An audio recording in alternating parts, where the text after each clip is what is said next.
কোন পর্যায়ে নফসের গোলামি শিরিক হবে? সুন্দর কথা।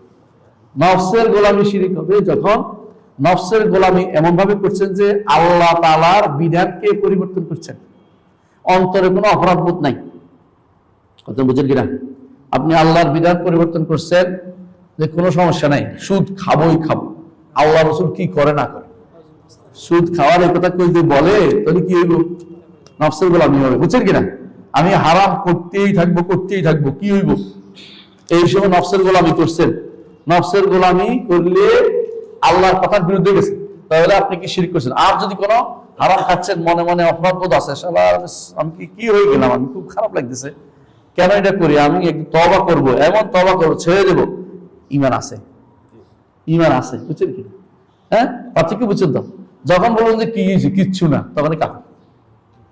নফসের গোলামি করতে গিয়ে আল্লাহর বিধানকে যারা পরিবর্তন করে অথবা আল্লাহর বিধানকে যারা কিছুই মনে করে না, আইন করে দেয় যারা, তারা সব কাফের।